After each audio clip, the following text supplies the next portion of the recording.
Today's daf we're going to be learning is Bava Kamma daf Yud.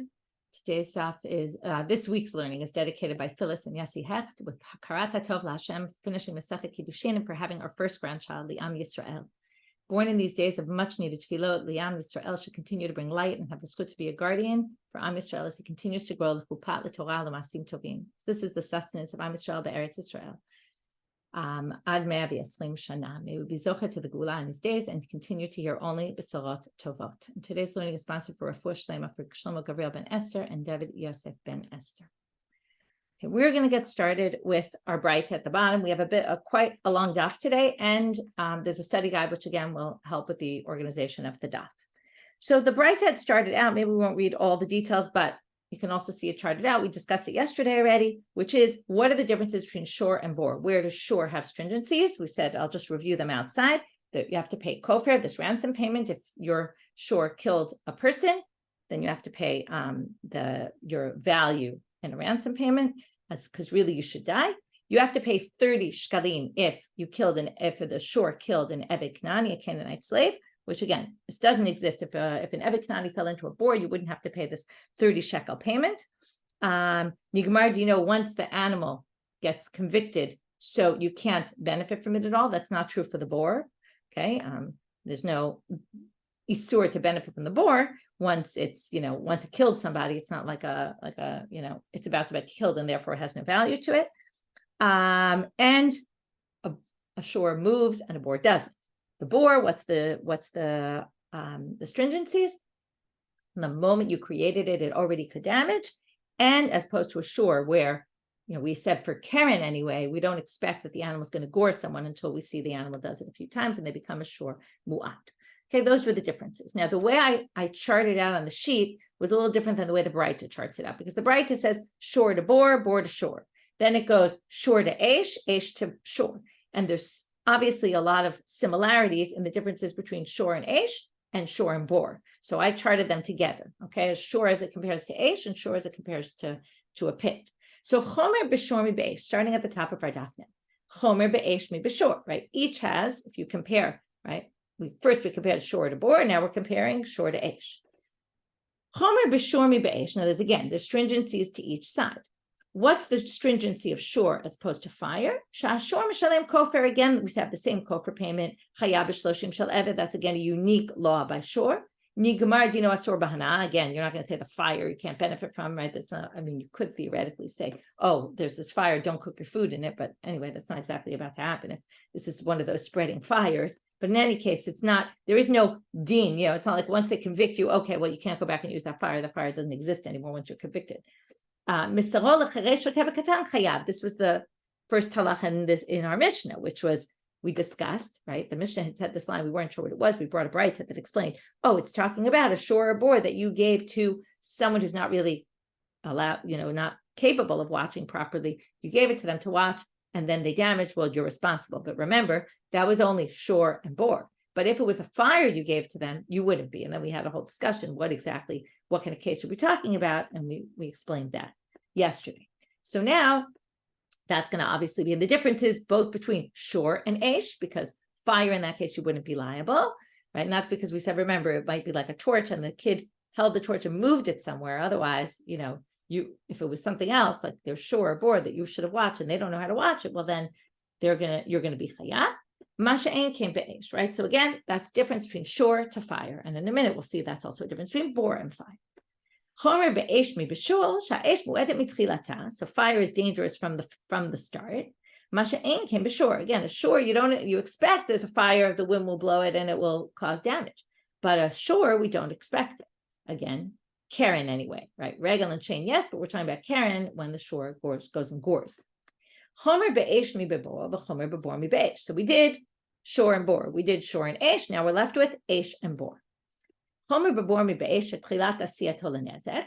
Okay, so again, bor, same thing we saw before about the difference between bor and fire, which is from the moment you create it, it's already meant to damage. Now, it's interesting because eish also is mu'edet mitchilata, but that's not the same as tchilat asiyato lenezek.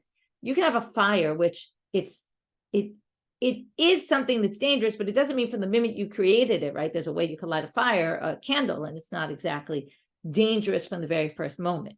Okay, it is something that you know, right? Like you wouldn't put a piece of paper right next to the fire because it'll catch on fire. That's what it means. It's mu'edet me'atchala. This could cause damage, but it's not like the moment you create it, it is a hazard. And again, the same as before. If you give it to a child or someone who's not capable of watching it, you'll be responsible if it's a bor, but not if it's a fire. The very end here. So again, fire moves and damages as it's moving, not like a bor, which is stationary. And this is a line we're not going to understand yet. It's it will consume, here it doesn't mean eat, fire doesn't eat, but it consumes, right? It does eat in a way, but it consumes things that it normally consumes, and it even consumes things that it doesn't naturally consume, okay? Or things, right? What does this mean exactly? We don't know. Okay, masha'ain came before. Okay, and that's not true for bor. So we don't know what it is, so we don't know why it's not true for bor. We're going to have to see in a few minutes. So now, a lot of what we're going to do today, both in this sugya and the upcoming sugya, is say, well, why don't you list some other things? Okay, there, right? This seems like a very comprehensive list. Comes the Gemara and say, well, it's not fully comprehensive. The litany always means, and it should have said in this Tanaitic source, okay, in this case a braita, Chomer b'shormi b'bol, shashor chayav bo et hakelim, ma she'en kein b'bol. We saw this already before when we talked about things that are unique halachot. Why did it need to say all the 4 avot nizikin in the Torah? Because they each had unique halachot. Well, one of the unique halachot for bor is that you're not liable for broken vessels. Well, vessels fall into your bor, you're not liable for them. So that should have been a big difference. Sure, if your shore tramples on vessels and breaks them, yes, you're liable, but not if they fall into a bor. So they say, why is that not listed? Very simply, Hamani Rabbi Yehuda Mechayev on this kelim b'bor. Rabbi Yehuda actually thinks you are obligated for kelim, and therefore, right, the reason to say not is because the Torah says nafal shama shor chamor. They say it has to be something similar to a shor chamor, not right, which is an animate object, not inanimate objects. Okay. But Rabbi Yehuda disagrees and says, of course you're obligated. If someone's kelim fall into your bor, why should you not be liable? So that's why it's not listed, because the Mishna, the braita must match Rabbi Yehuda. That's the answer. The problem is, it doesn't really fit because, well, it depends how you understand. It's all going to depend now, this next part of the sugya, on how you define what is esh, that's chayav, and it's mu'edet le'echol, meaning it's expected to consume things that it generally consumes and things that it doesn't generally consume, and therefore you're going to be obligated to both, and a bor wouldn't be. So now, what could that be if not? We're going to now say one of those terms actually means vessels. And if it means vessels, then you're going to say Aish is liable for vessels and bor is not. And then you can't say it's Rabbi Yehuda because he thinks it's the same. So basically they're going to say, Rabbi Yehuda maseifa chomer be'esh mi bebol, sha'esh darkale lechu lazi, umwed lecho bein davar ro'el bein davar she'ein ro'el. That's basically just quoting the braita. Masha'ein came bebor, which is not true for bor. So again, a difference between Aish and bor is Aish is expected to consume things it normally consumes and even things it doesn't normally consume, and that's not true for bor. Davar ha'oila ma'inihu. So what is davar ha'oila? Eitzim. What normally fire consumes? Wood. Davar she'ein ha'oila ma'inihu. Kelim. You generally don't put vessels in a fire to destroy them, right? In a way that would be destructive. So therefore, that must be what it means. Fire, even though you don't normally use fire to consume, you don't normally put vessels in a fire to burn them. Well, if the fire burned vessels, you'd be liable because it is, even though it's not something you normally do, but it is expected to, if the fire goes onto vessels, it will burn them. Masha ain came bebor, and bor, it's not, meaning you're not liable for that. It might break vessels, but you're not liable for that. That's what it's basically saying. So you can't say that the braita matches Rabbi Yehuda, and that's why it doesn't say now. It does say it by Aish and bor. If you read it, the bor is not chayav kelim, but it doesn't list it in shor and bor. Shor is obviously liable for kelim, for vessels, and bor is not. So we're back to square one. We tried to say maybe it's Rabbi Yehuda. We said it can't be because of the way we understood this line.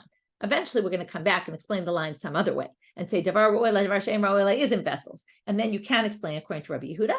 But first, we're going to try to explain it according to the rabbis. So now we have the rabbis, and our big question is, if it's the rabbis and bor really you're not liable for vessels, then it should be added to this list between shor and bor. So they say, right, and then I didn't read the end, but Masha'en came before, and then Rabbi Yehuda ha'amarta mechayev Rabbi Yehuda on nizko kelim before. It can't be Rabbi Yehuda because he does obligate in bor, and that's not what it says there. So ela lo olam Rabbanan. So it is the rabbis, and then they're going to say, v'tana v'shir. We've seen this many times. The Tana just left it out. Now, if you want to make a claim that something was left off the list, you always have to continue your argument and say, well, what else was left out? Because generally the Tana wouldn't leave only, like, give a very comprehensive list. By the way, this did look like a very comprehensive list, right? It was pretty long, a lot of different details. But if you can prove that there were other things left off the list, then you can use that as your claim and say, he mentioned a lot of that, left off a few. So in order to use this as your claim, that this was just left out, but it belongs here, well, you have to say what else was left out. So my shiur to high shiur, what else was left out? Shiel tamun. Remember, we saw that if your fire spreads to their next door neighbor's field and they had a treasure buried under the ground, you're not liable for it. Okay. But if there were to happen in bor that somehow, and it's a little harder to see it in bor, but for sure in shore, if shore damaged something that was hidden, well, you'll be liable. Okay. It's only a unique halacha by shore. So now they say, Ibait Ema. So basically that's your answer. So we have tamun, which is another case that there's a difference. And then we have two cases that were left off, and that makes sense. Now, I just want to point out that Rabbi Yehuda disagrees about tamun as well. He thinks that if something was concealed under the ground and you didn't see it, you're also liable for eish. He doesn't think it's an exemption, just like he doesn't think kalim is an exemption for bor. He doesn't think concealed items were an exemption for eish. But of course, we're now in the rabbis anyway, and the rabbis have two things that were left off the list, so that works. Now they're going to say ibait ema alternatively, and I told you we were going to go back and read the braita again according to Rabbi Yehuda. And how so? By rereading the words and re-explaining what it means, right? Things that fire generally consumes and things that fire doesn't generally consume. So they say ibait ema alternatively, you can suggest a reading of the braita, lo olam Rabbi Yehuda, it is Rabbi Yehuda, ve davar she'en ra'oila means lav la'tuye kelim. When it says something that it doesn't generally consume, it doesn't mean vessels. It means something else that we actually saw before. Generally, fire doesn't destroy stones and it doesn't destroy a plowed field. But if it happened to destroy a plowed field or stones, it scorched the stones, now they're blackened, they're no good anymore, well, you're liable for damages. Okay? So, right, generally the fire, we think of it burning crops. But if all you have is a plowed field, generally there's nothing for it to burn. But if it ruined the ground and it's no good anymore, well, then you'll be liable as well. Now, that's something that it doesn't generally consume. And therefore, that's the one we're going to add to the list. Okay. And then, obviously, that doesn't apply to bor. Now, by the way, I didn't mention this before, but some of these differences are differences because they can't possibly be a case for bor. So this is a good example of one that can't possibly be for bor because bor is a ditch, right? You can't ruin a plowed field by your bor being there, right? Your bor can only destroy something that falls into the bor. That wouldn't be a case. It couldn't blacken your stones. So basically what they're saying is that's the difference, in which case this doesn't make any reference to vessels, in which case you could say that vessels are your bor is liable for vessels, and that's why it wasn't said in this list between shore and bor, and also obviously not between eish and bor, because that wasn't the way to read that line. And then it all fits perfectly. And then you don't need any other things left off the list. So we have two ways of reading this. Either it's left off the list because he left a few things off the list, the Tana, or it's left off the list because it doesn't belong in the list because it's Rabbi Yehuda who doesn't think it's a difference. Now, we're going to have another question. Matkif Laravashi, another thing that was left off the list. Okay, like I said, a lot of today's daf, both in the next week, is going to be why are these things left off the list? So Litnei Chomer B'Shor Mi B'Bol. So Rashi attacks, which means basically bringing a strong question against this braita. Another one. Linik Homer b'shormi b'bol shashur chiyev bo shur psulei hamuktashim masha'en came b'bol. Okay, what does this mean? Shur psulei hamuktashim. We have to understand what that is. This is a shur I dedicated to the temple for a sacrifice.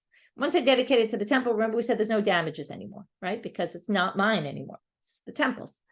But if it gets disqualified. Let's say somebody tamei touches my animal and messes up my animal. My animal's now tamei. I can't bring it as a sacrifice. So I leave it till it gets blemished, okay, depending on what sacrifice it is, but the average sacrifice gets left till it's blemished. There's some unique halachas of hatad and whatever, sham, we're not going to talk about them right now, but I leave it till it gets a blemish, then I can redeem it with money, and then I can have the animal back. Now, the animal has certain restrictions. Okay, I can't use it to shear or work. I can't use it for certain things. But it does have value to me, okay? And it's mine. It goes back to being my shiur. So now, when it comes to shiur, damages of a shiur, like your shiur gored my psulei mukudashim, which is really mine now. It's just I wait till it gets a blemish and I can redeem it. But in a sense, it goes back to being mine. So it is under, again, shiur re'eu. It doesn't belong to the temple anymore. So I am responsible, okay? You will be responsible, sorry. You'll be liable for damages. However, by bor, it says, and we're going to come back to this line later, v'hameti yelo. Now, one of the things about a shiur psulei mukdashim, one of the restrictions, is that once it dies, I can't sell the nevela, okay? I can't sell the carcass of the animal. Right? Like a Jew can't do, well, the truth is you can do something with the carcass. You can use the hide if you want.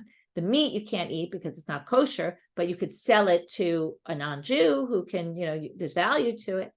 But by bor, it says, v'hamet yelo, which means, okay, so now, so shiur psulei mukdashim, I'm not allowed to sell, I can't benefit from the nevela because it was sanctified. At some point, I can't benefit from the nevela. Like one of the things that's left over. Now, when it says about damages to a bor, it says v'hameti yelo, which means if you your bor damaged my animal, I'm left with the carcass of the animal. We'll talk about this later, what this means. What it means in the end is that, and this is the last of today, that when you compensate me, if your shiur was worth 300, not your shiur. If my shiur, you damaged my shiur, sorry, I got confused for a minute. If my shiur was worth 300 and now the carcass is worth 100, you only pay me 200 and the other 100, I get to keep my animal and use it, right? And the onus is on me. If I want the full value of my animal, I'd have to sell my animal. Okay, that's something we're going to get to at the end of this. But the point is, and that's learned from the pasuk in Bor. It's learned from two other places as well. We'll get to that. But it says v'hameti yelo, which means that the nevela is mine and that has financial value for me. Well, that means if I have a shiur psulei mukdashim, mine is sanctified to the temple, and I can't benefit from the nevela, then there's an exemption from bor entirely, because the words v'hameti yelo won't be relevant, because I can't keep the nevela, I can't do anything with it. I can keep it, but what am I going to do with it? It has no value.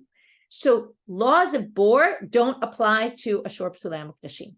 Whereas if your shiur damaged my shiur psulei mukdashim, then you'll be liable because it is mine. It's considered mine. It's true, I have limitations on what I can do with it, but it is mine, and therefore it comes under, right, shiur re'eu and not shiur that belongs to the temple. So if that's the case, it's another difference between shiur and bor. If I have a shiur that was disqualified and I'm waiting for it to get a blemish and then I can redeem it, well, if your shiur damages it, you're going to be liable. If your bor, your pit that you dug damages it, you're not liable. So what do you see here? It's another difference. So Rav Ashi says, why didn't you mention that? Right? Masha'in came before. So okay, now if you're the rabbis, we have to go back to the previous sugya. According to the rabbis, we already have two things that were left out: the concealed items by fire and the vessels by bor. Well, if you're going to say Rabbanan, I did the shiur nami hach, so then it's not a big deal. You left off that one, you left off that one, you left off this one. Okay, good. But according to Rabbi Yehuda, nothing was left out, because Rabbi Yehuda doesn't think that you're exempt for bor and that you're exempt for vessels in bor, and he doesn't think you're exempt for concealed items in the fire. So there's nothing else left off other than this one, and he agrees with this distinction. So why isn't it mentioned according to Rabbi Yehuda? To which they answer, Shiur dash b'niro. If a shiur tramples on your plowed field and ruins it, he's obligated.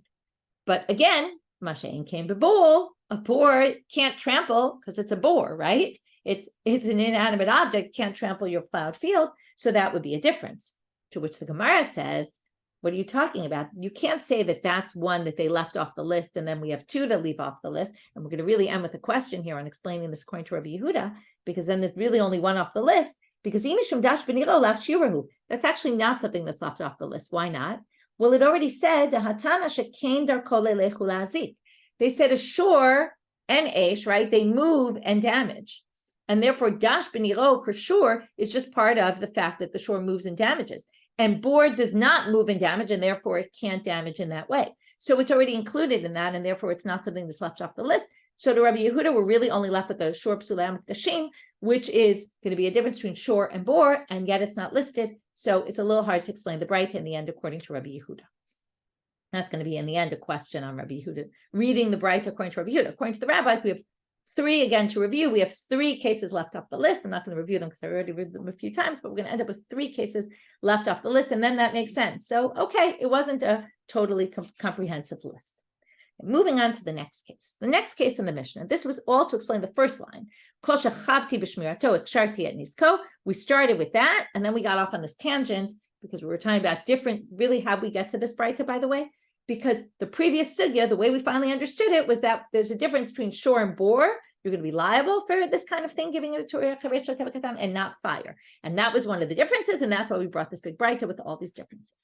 Now we're going to get to the next line. The next line of the Mishnah says, if I cause part of the damages, tashlumei nizko. I can be obligated for all of the damages as if I created them all, even though I didn't. So it's a little strange. What are we talking about? So again, just like the previous, we brought a braita to explain what the first line in the Mishnah meant, which we didn't really understand. Likewise, here we're going to bring a braita. Tanu Rabbanit. Same line. Ketzak. The braita says, how so? Hachofer bor tisha. Do you remember the difference between a 9 handbreadth pit and a 10? Right? A 10, the assumption is if it's 10 deep, it's going to kill somebody. If it's 9 deep, it can't really kill someone. It's too shallow to kill, not a person, not an animal, but it could cause damages. So if it's 9 deep, you're liable for damages. If it's 10 deep, you're liable for death. So if we have a 9, let's say, let's go back to our two people, Ruth and Naomi from last time. So Ruth digs a 9 tefachim pit. Naomi comes along and digs it to the 10th tefach. So all she does is dig 1 tefach, but in doing that, she turns it from a bore that could damage to a bore that can kill. And therefore, according to one opinion we're going to see right now, Ruth is out of the picture because Naomi changed the nature of this pit. So it's now something totally different. Okay, it's now a pit that can kill. So even if the pit damages, and that's what we're going to see right now, at least according to one interpretation, okay, we'll see right now. So Ruth dug at 9, Naomi finished it to 10, acharon chaya. Now, we are assuming right now, even though it doesn't say, that we're talking about damages or death. Okay, either way, Ruth is out of the picture. Naomi changed the nature of this pit. It's now a pit that can kill. Anything it does is going to be Naomi's fault entirely. Rebbi disagrees, though. If it damages, then they're actually both responsible because Ruth dug the pit in the beginning and there was a pit that could damage. Naomi came in later and made it even worse to damage, right, and to kill.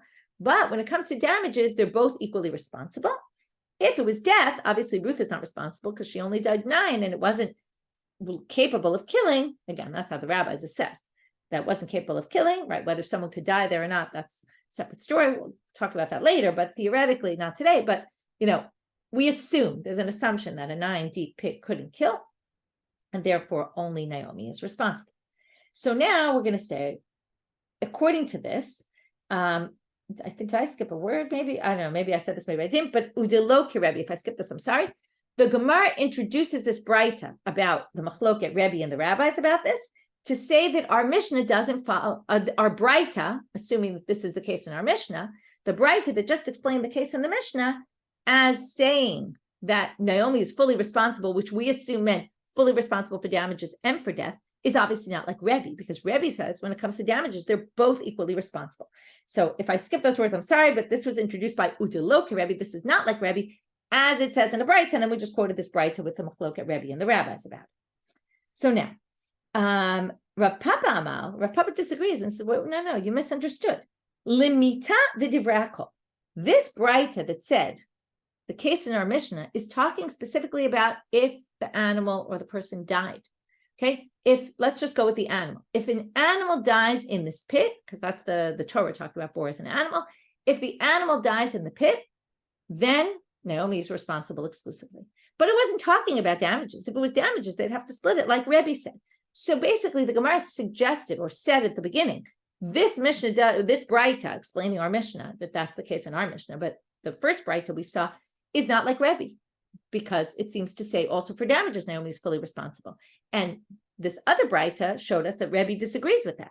So Rav Papa said, no, you can explain the first braita we saw here as talking about a case where once Naomi dug it to 10, the animal died, and that's when Naomi's fully responsible. But if it was damages, they'd both be equally responsible.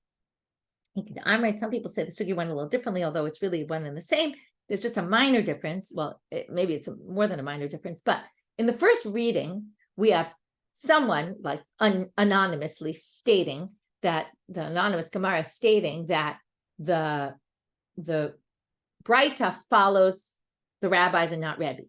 Rav Papa said the braita follows everybody. So there were two ways to understand it. In this version, they say, Lema de lo ke Rebbi. It's a question. Are you suggesting that this braita doesn't follow Rebbi? To which the answer is Rav Papa. Rav Papa limitav divrei hakol. Rav Papa says the same thing he said before. It's just, it seems like nobody disagrees with him. It was just the question was asked, is it not like Rebbi? And Rav Papa says, of course it's like Rebbi, because this wasn't talking about damages, this braita. And Rebbi disagrees with the rabbis only about damages, not about death. When it comes to death, obviously, only Naomi is responsible. So there's two versions about whether either it was a machloket about whether the Mishnah doesn't hold, the braita doesn't hold like Rebbi, or it does. And according to the second version, for sure, it doesn't disagree with Rebbi. Rebbi can fit in with the braita as well. Okay. Now we're going to go again, like we did earlier in the sugya, and say, wait a minute, there's lots of other cases they could have mentioned. So each rabbi is going to come along and say, oh, why don't you say this case? Oh, why don't you say that case?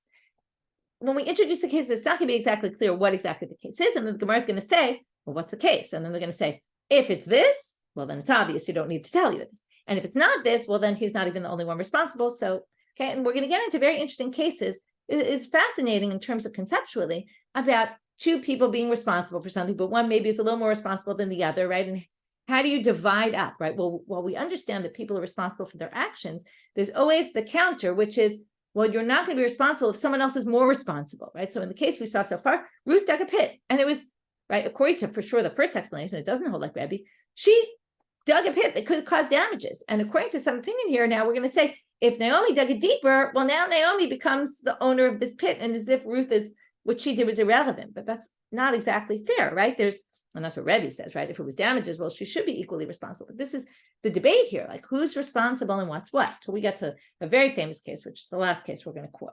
Okay. Which is more like gang beating and somebody dies while they're beating. Okay. It's a very fascinating case, which we'll see in Sanhedrin as well.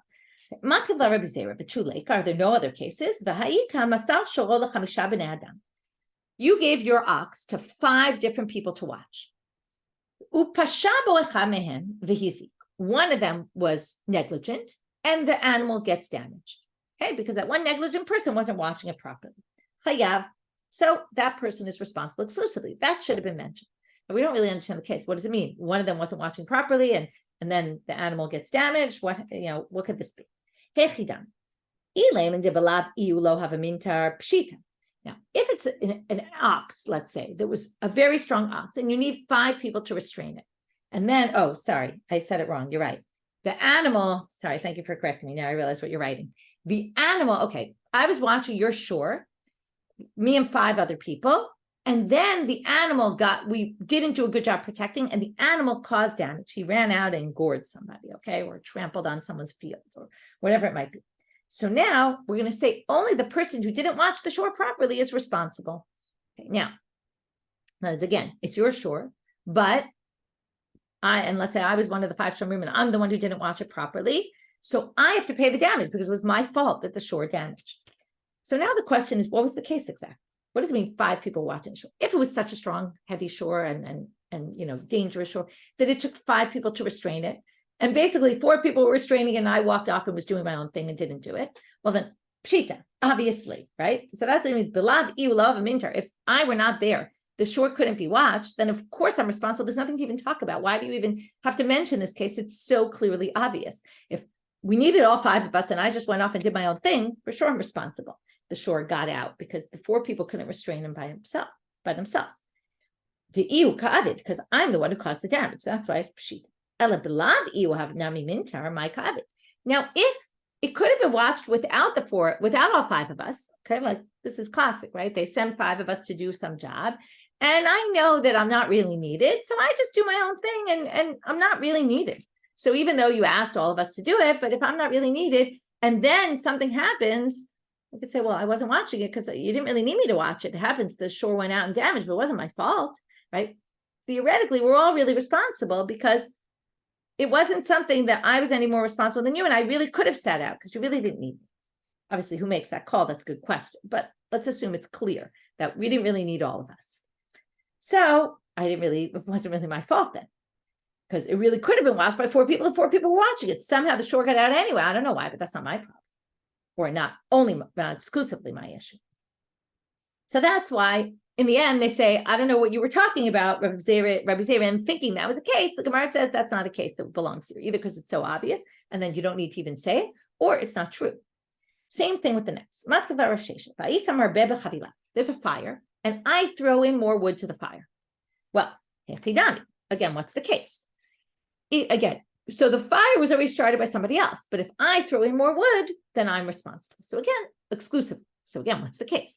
Turning out I'm a bet. If were it not for me, the fire would not have spread. It was a very small fire, and because I added more wood to the fire spread. Well, pshita, obviously then, just because there was a candle lit, a little whatever that wasn't going to cause, but if I made a huge bonfire and then it spread from there and it wouldn't have spread without me, of course I'm responsible, and the only one responsible because the person who lit the fire in the first place wasn't really dangerous.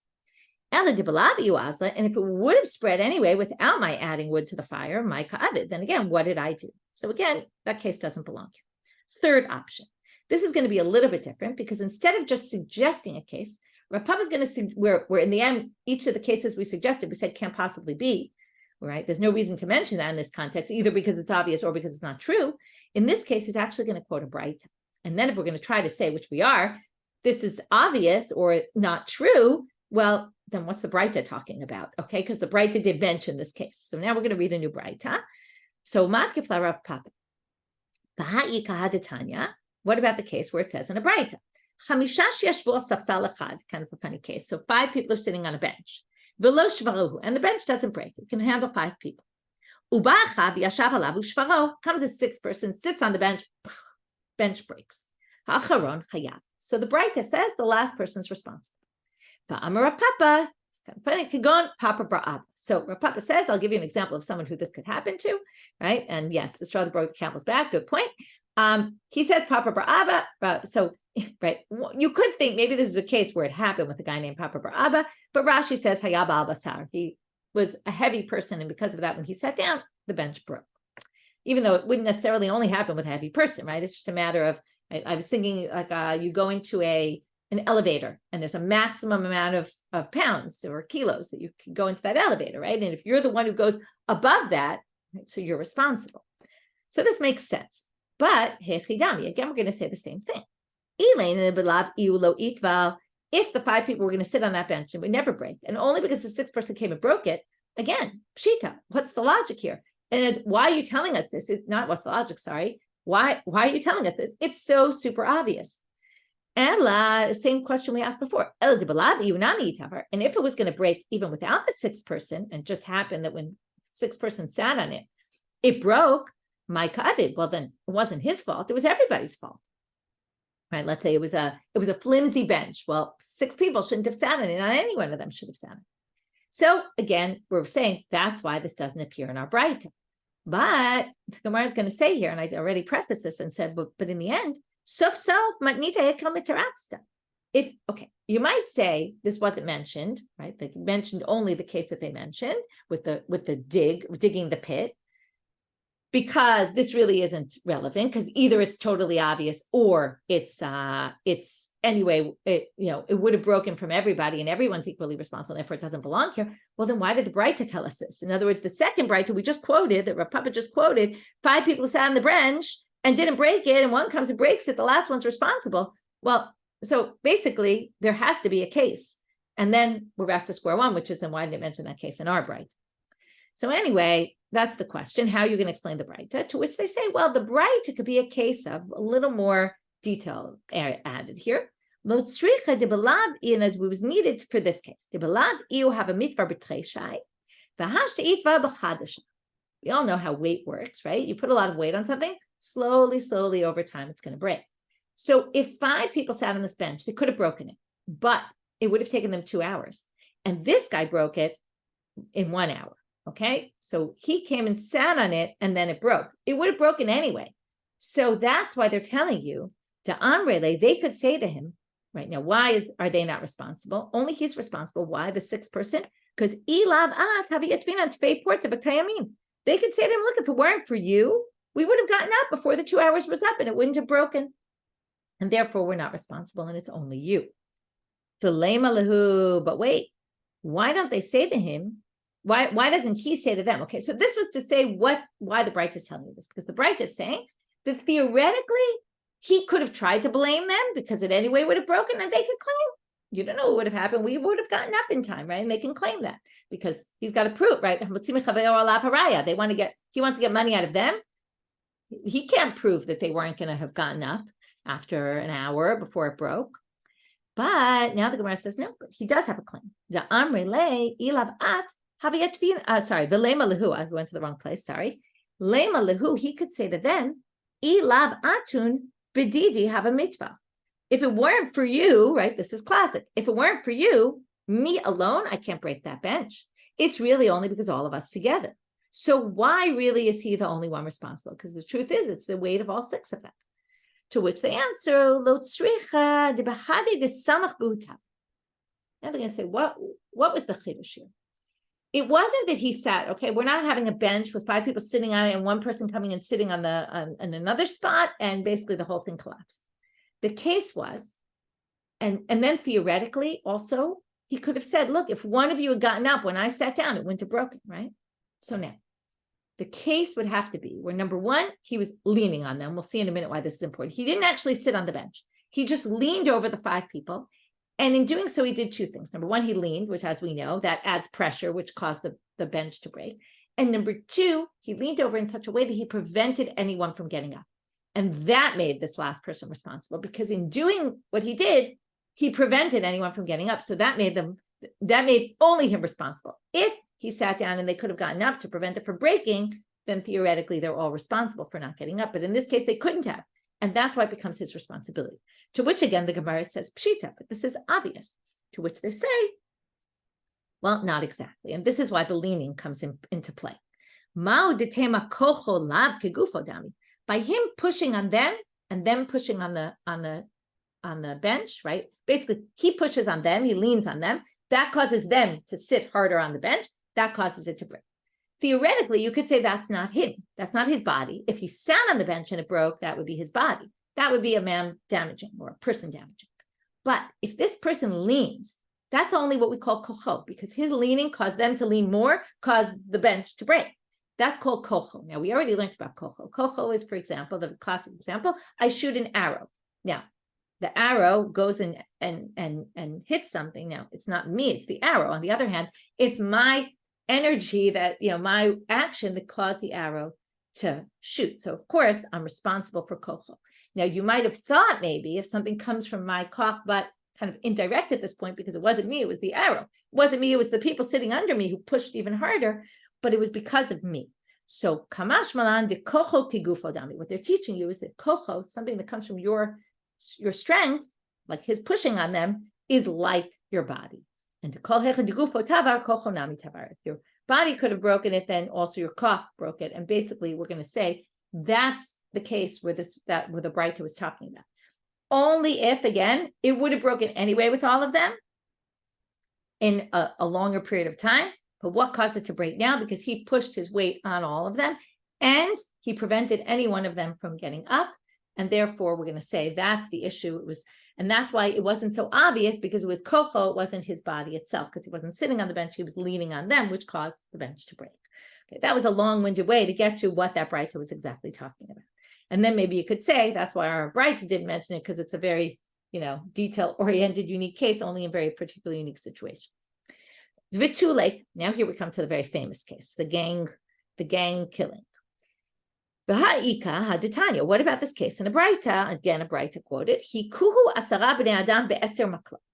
So we have 10 guys beating a guy with 10 sticks. So we have 10 guys all around one guy. They're each beating him with a stick. And tragedy happens, right? Bein b'vatachad, whether they all hit him at the same time. Bein b'zeh, whether they hit him one after the other, v'amet, and the guy dies, kulam k'tulim. Now this is a huge exemption. Why is that? Because it says, ish kiyakeh. When it talks about ish kiyakeh nefesh, a person who kills another person in the Torah, it says one person who kills. We can't convict 10 people for one death. It's a bit hard to fathom because, right, it seems unfair. Right now, it's in a court, and most places they would convict all these people, but according to this, they're all exempt. But Rabbi Yehuda ben Betera disagrees and says, "B'zeh achar zeh ha'acharon chayav." If they did it all at the same time, there's no one to convict because it's all 10 people, and we can't convict 10 people for one death. But if they each hit the person, and the last person who hit, this is just like all our other cases, the last person hit gave him the death blow, even though he hit no different than all the others, but right, he says because he's the one who in the end caused his death, because the guy at that point was very weak, and he should have realized, if I hit him now, I'm going to kill this guy. So he should be responsible according to Rabbi Yehuda ben Betera. So why isn't this mentioned in the Mishna? To which the Gemara answers, well, two possible answers. Number one, bikala lo kamaire. Maybe the braita wasn't talking about death, about killing someone. Okay, and therefore it just didn't mention this case because this is a killing case, a murder case. Or this case is a machloket, whether you're obligated or not. And maybe our braita wanted to mention a case that was agreed upon by everybody. Okay, but wait a minute. Didn't we say, at least according to the first reading, that our braita doesn't follow Rebbi? So meaning the braita gave a case that was a machloket between Rebbi and the rabbis. So it does bring machlokot. And it held like the rabbis over Rebbi, to which they say, well, that's a big difference. In other words, you could say they didn't want to take a side of Rebbi over the rabbis, and that's why they brought this braita according to the rabbis, because the rabbis is the majority opinion. But we're not going to have them bring a case that's only like an individual's opinion and not the rabbi's opinion, and therefore they didn't mention this opinion of Rabbi Yehuda ben Betera. Okay, and that's why it's not mentioned in the braita. So two possible answers. So just to review until this point, what we did in the first part was that whole long list of comparisons that we got to from the previous, again, yesterday's talk. Then we had to say, well, why isn't this? Why isn't this? Right? And is it Rabbi Yehuda? Is it the rabbis? Then we said, what's the next case in the Mishna? And that we gave this case from a braita, that it's this case of the ditch, 9, and then the next one moves it to 10. And then we had two ways of understanding that. And then we brought all sorts of other examples that could have been brought, and then we explained why they weren't brought. Okay. Now we're up to the last part of that sentence in the Mishna, or the second part of it. It said, actually the middle part of the sentence, if I cause part of the damage, right? So I'm responsible for all the damages as if I caused the whole thing. That was what we talked about, the pit. But there's something weird about the language. It should have said chavti b'nizko lo katani. It doesn't say chavti b'nizko, I'm liable for damages. It says chavti b'tashlumei nizko. So Ella, right, it uses the words tashlumei nizko. What's the uniqueness of saying tashlumei nizko? Now, literally it means payments, but tashlum comes from lahashlim, to complete. Now, so it sounds like it's saying you're responsible for the completion of the damages. What does it mean, the completion? My ox gored your ox, okay? Or I dug this pit that killed your animal, okay? Now, I'm responsible to pay for the damages of the whole animal. What does it mean, lahashlim? So, Tanina Haditana Rabbanan, this reading of our Mishna, the language, supports the following braita. This I mentioned earlier today. Tashlumei nezek mishalem. Milamed. When it says tashlumei nezek, what does it teach you? From lahashlim, to complete. Sha'abalim mitaplim b'nevela. That means that the owner of the animal has to deal with the nevela. That means, again, like we said before, if your boar damaged my ox, and my ox was worth 300, and now it's the nevela, the dead carcass, is worth 100. You only have to pay me 200, and the nevela is my responsibility. Theoretically, we could have said, if you damaged, you should take full responsibility. Pay me 300, and I'll give you the nevela, and then you take the nevela and you sell it. Why is it my responsibility now to sell this nevela? So, in the end, they say because it says tashlumei, it means lahashlim, to complete, meaning you only have to pay me the 200, and I'm left with the dead animal, and if I want the value of it, I'll have to sell. Minani, where do we get this from? We're now going to bring 3 psukim, then we're going to say, why do we need each of these 3 psukim? Rabbi Ami de Amar Kra Maken Nefesh Behema Yishalmen. Al Tikre Yishalmena Ela Yashlimena. The word Yishalmena could be read also as Yashlimena, which means will complete. So Maken Nefesh Behema, if I kill an animal with my hands, I kill your animal, I'm responsible to pay, but it could have said it in some other way. Therefore, Yishalmena means Yashlimena. I have to complete the payment, meaning I don't have to pay you for the dead carcass. It's yours, right? It's yours. Okay, or in this case, right? I'm sorry, I'm flipping the cases. Whoever's animal was damaged is left with the damaged animal. It's their responsibility. Again, you would have thought the person who damaged has to be responsible. They have to completely compensate you, but no, they don't. The onus is on you. It's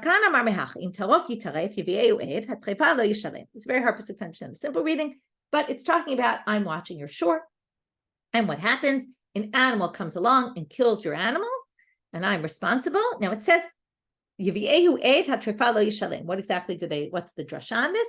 Instead of aid, they read it as ad. Ad trefa yishalem, trefa atzma lo yishalem. They take the words aid hatrefa and translate it to, they change the vowels to ad hatrefa and split between that and lo yishalem. Ad hatrefa yishalem, more than that, no. Meaning, up to the value of the dead carcass, you have to pay. Past that, you don't have to pay. Exactly our law. Rav Kahana, Chizkiah Amar Mehacha, v'hameti hi yellow. This is Baal Abor has to pay if your animal falls into the pit that I dug. I have to pay, but it says v'hameti yellow. Now, who gets to keep the mate? The person whose animal was killed. So hameti yellow la nizak, it stays with the person who was damaged. Here comes the braita, and it says, really? And we're just bringing a braita that says exactly what Chizkiah does, but it has a little bit of a long-winded argument. Amarta lo kachaya. They say, you might have thought the mazik, the damaged person, has to be responsible to pay the full amount, and they get to keep the nevela and sell it. Well, I said lo kachaya. This is not the case. Okay, this doesn't make any sense. My lo kachaya, they want to understand, what does that mean? If you would have thought it's the person who damaged who has to do it, be responsible. It should have just said shore in place of a shore, which is what it says. But it should have just said that and be done with it, meaning you have to completely compensate me for my shore. So why does it add hameki yellow lamali shmami nala nizak? It must be adding something in addition. So the simple would have been, you obviously pay me $300. That's what you would have told me. If I had asked you, would have said, of course you pay $300, right? You wouldn't have thought what happens to the nevela. So probably you would have said the nevela goes to the mazik then, because he paid the full value of the animal. He gets now the dead animal. But mei yellow is in addition, must be coming to tell you the mate goes to you. So we have 3 different makebe ma yashlimena, tarofi tarefi ve'eu era trefa alo yishalem, or hameki yellow by the boar. So utsricha, we're going to have the obvious, and we'll finish with this argument. We'll leave a little for tomorrow. Today's daf, utsricha. You need all of these. Why do you need all 3? It's very uncommon. But treifa, the shchicha, but it's very common that you're watching an animal and some wild animal comes and attacks the animal. That might be more common than a person going and outright killing an animal. And therefore, emalo, you might have thought in a more common case, maybe, this wouldn't be the case, that maybe you would, in others again, in a very rare case where I kill the animal with my own hands, maybe you would have thought, maybe really the mazik is fully responsible. That's why it had to come and teach you, no. The nizak gets to keep the treifa, and it's his responsibility to sell it. The yeshmin and treifa mishum demimela. Treifa happens without my doing. But you did it with your own hands, so maybe not. Yeshmin and hanik tarte mishum shloshchicha mishum demimela. Okay, each of these, once you said those 2, the nizak is responsible either because it's uncommon or because it happened anyway. It wasn't your doing. And that's why the more the bearing, right, the nizak has to bear a bit of responsibility. But hamei yellow in the boar case, number 1, it's very common that someone will fall into a boar. Number 2, my own hands dug that boar and caused that animal theoretically to fall in. Right? I didn't do it, right? I didn't cause him, but I did leave this hazard in the middle of the street. And therefore, you might have thought maybe in the end, right, the mazik has to assume responsibility. But on the other hand, the boar has a weakness, which is it wasn't me who did it. It was something I dug that caused the damage.